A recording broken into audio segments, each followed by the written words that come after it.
Olá, turma! Hoje nós vamos começar a falar um pouquinho de inflamação e reconhecimento padrão. São duas ferramentas importantes da imunidade inata e eu acredito que se nós já preenchemos bastante várias lacunas, né, na construção do conhecimento com a aula passada, que foi a aula sobre órgãos e células, com essa aula nós vamos realmente preencher aí as últimas arestas que faltam, tá? Então, a gente vai falar um pouquinho de algumas ferramentas da imunidade inata e encaminhando isso para a inflamação, que é uma ferramenta que começa a atuar lá na imunidade inata, mas ela pode se propagar para a imunidade adaptativa.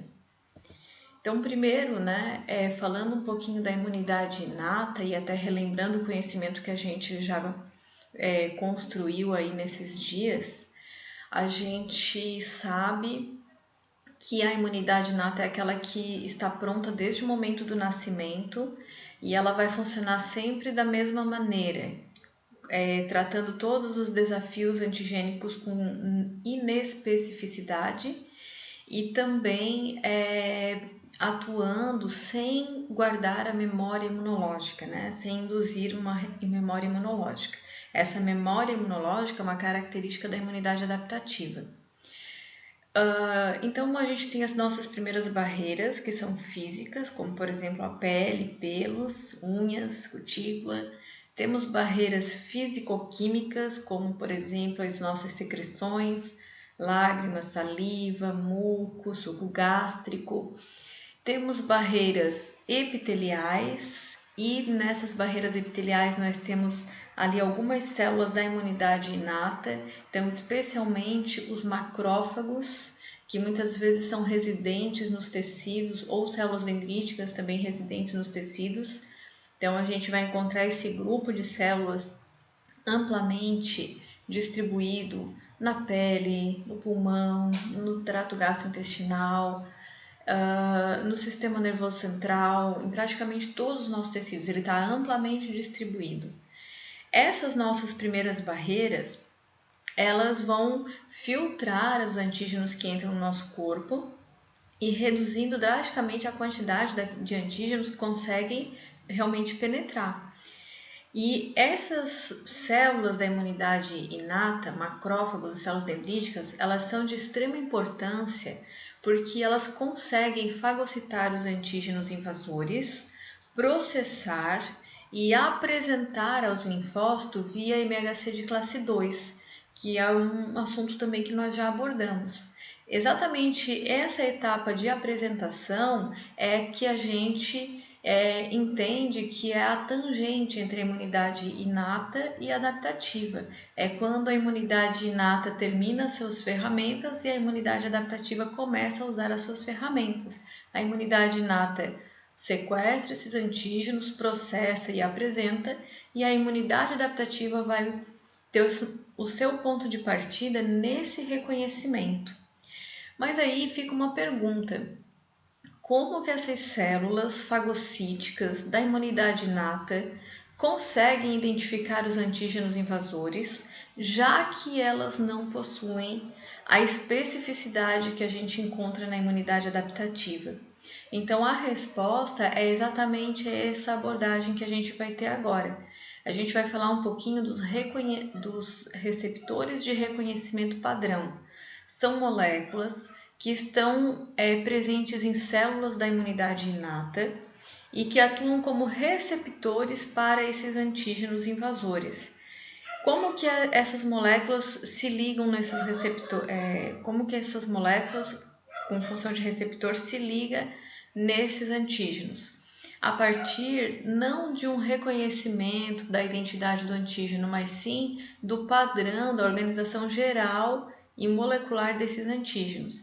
Então, nós conseguimos perceber que o padrão molecular de vírus é diferente do padrão molecular das proteínas e das moléculas humanas. Da mesma forma, o padrão de moléculas que aparecem em bactérias é diferente do padrão de moléculas que aparecem em humanos. Esses receptores de reconhecimento padrão, eles conseguem se ligar no padrão molecular diferente do padrão humano. Então, Um macrófago não sabe que está fagocitando uma bactéria ou um fungo ou um virion circulante, mas ele sabe que aquele componente não é humano e, portanto, ele deve ser fagocitado. Então, é através dos receptores de reconhecimento padrão que as células da imunidade inata identificam antígenos que não são humanos, então, obviamente, são invasores, e é através desse receptor, então, que se faz a fagocitose para posterior processamento e apresentação via MHC classe 2. Esses padrões moleculares que não são humanos, eles são chamados de padrões moleculares associados a patógenos, ou PAMPs, né? Como está mostrando a sigla no slide. Então, os receptores de reconhecimento padrão, que são moléculas que estão presentes em fagócitos da imunidade inata, se ligam aos PAMPs, que são os padrões moleculares associados a patógenos, ou seja, qualquer coisa que não seja humano, e é a partir dessa comunicação que nós fagocitamos tudo que é invasor e em seguida nós processamos para extrair daquilo que foi fagocitado os peptídeos mais relevantes e apresentar esses peptídeos através do MHC de classe 2 para os linfócitos TCD4. Durante essa apresentação, algumas citocinas também são liberadas e trazendo para o CD4 uma informação mais completa, uma informação daquilo que está invadindo o nosso corpo e junto uma informação da intensidade de inflamação ou da intensidade do dano tecidual que está associado àquela invasão. Isso vai dar uma noção de perigo, isso vai dar uma noção de risco, né? Qual é o risco desse invasor me causar um prejuízo? Então, esse risco é demonstrado pelo perfil de citocinas liberado pelos macrófagos ou pelas células dendríticas durante a apresentação desse antígeno. Essa figura está ilustrando exatamente isso. Então, nós temos lá alguns patógenos, lendo, né, de cima para baixo, alguns patógenos chegando ao nosso corpo. Esses patógenos, eles têm na sua superfície um padrão molecular que é diferente do padrão humano, e esse padrão molecular, ele vai ser reconhecido pelos receptores de reconhecimento padrão, que podem estar na membrana de células fagocíticas, como os macrófagos e as células dendríticas, ou podem ser ainda moléculas solúveis nos nossos líquidos corporais, como o plasma sanguíneo, interstício.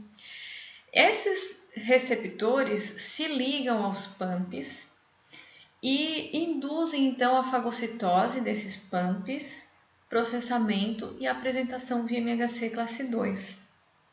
Então, esse é o primeiro mecanismo que induz a fagocitose, né? Aquela primeira fagocitose, é a primeira reação do sistema imunológico diante de uma invasão, ok? A partir desse entendimento, nós conseguimos compreender mais um detalhe que é bem interessante. Quando nós temos um invasor no nosso corpo e esse invasor nos causa algum dano tecidual, isso vai gerar um processo inflamatório. O primeiro estopim desse processo inflamatório, ele se dá da seguinte forma: um invasor causando rompimento de membranas celulares do nosso corpo, de células do nosso corpo. Esse é nitidamente o dano tecidual, né? Explicitamente é o dano tecidual como conceito. Quando essas células nossas têm a membrana rompida, alguns componentes internos que deveriam estar dentro do citoplasma ou dentro do núcleo, ou sendo um componente da própria membrana plasmática, mas que estava pelo lado interno, esses componentes começam a aparecer no interstício. Esses componentes são chamados de DAMPs, são padrões moleculares associados ao perigo, ou seja, ao dano tecidual. Então, PAMPs são moléculas de patógenos, DAMPs são moléculas que representam um dano tecidual, que são moléculas que deveriam estar escondidas no lado interno das nossas células, mas no momento que essas células são rompidas, que elas sofrem necrose, essas moléculas então começam a derramar para o interstício.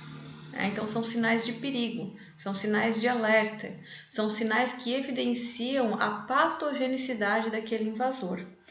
Os nossos receptores de reconhecimento padrão também podem reconhecer os DAMPs, e isso é muito interessante porque caso nós não consigamos, se acontecer a situação de a gente não conseguir encontrar o patógeno, nós ainda temos a chance de identificar uma lesão através dos DAMPs. Vamos imaginar um patógeno intracelular, como é o caso de um vírus ou de um câncer. Dificilmente nós conseguimos fagocitá-los no ambiente intracelular, no ambiente extracelular, porque eles estão no ambiente intra.